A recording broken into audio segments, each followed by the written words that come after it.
पानफुटीची झाडं आहे. हे खाली दिसता ना ते सगळे पानफुटीची झाडं आहे पलीकडून इथे. आणि इकडं हे आहे ना ते बुकेमध्ये फुलं टाकतात ना, म्हणजे काय म्हणतात त्याला, फुलं, बुकेमधले फुलं आहे ना ते फुलं आहेत. हे पिवळा कलर आहे हा. इकडे हे सगळे अडोशाचे झाड आहे. आणि मागं आहे ना ते टणटणी गवत आहे.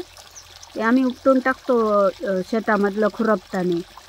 तर ही टणटणी आहे. त्या दिवशी यूट्यूबला व्हिडिओ होती त्याची की त्याचा उपयोग होतो कोणत्या तरी आजारासाठी. तर ही टणटणी, ती वरती फुलं आलेत तिला.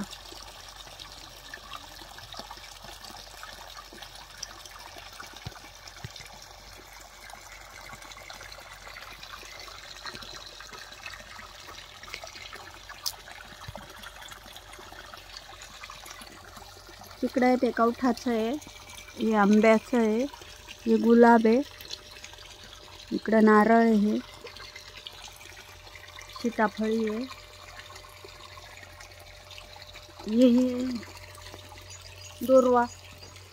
आपण गणपतीला वाहतो ना ते दोरवा, आम्ही गवत म्हणतो त्याला, शेतामधून काढून टाकतात. पण हे दोरवा आहे. ह्या सगळ्या गणपतीला वाहतात तर ते आलेलं आहे. या वरतून निवडून घ्यायच्या. ही आहे ना अशी 3 पानाच्या ठेवतात.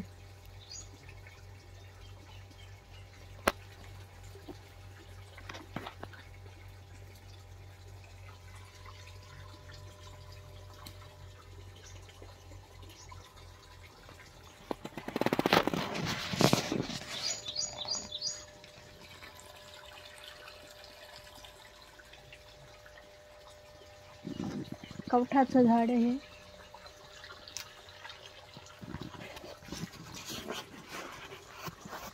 तिकडं नारळ आहे, सीताफळ आहे, अंजीर आहे, लिली आहे, नारळ आहे आणि ख्रिसमस ट्री आहे अजून तिकडं. हे सगळे झाडं एकत्र आहे. हे अंजीर आलेले आहेत.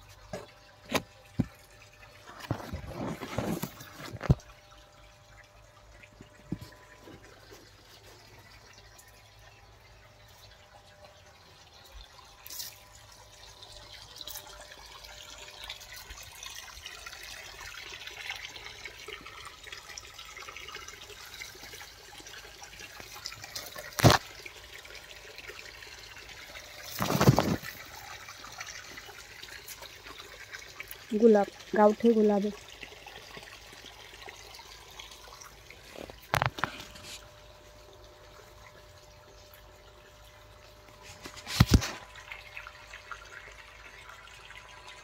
गुलाबाचे झाड.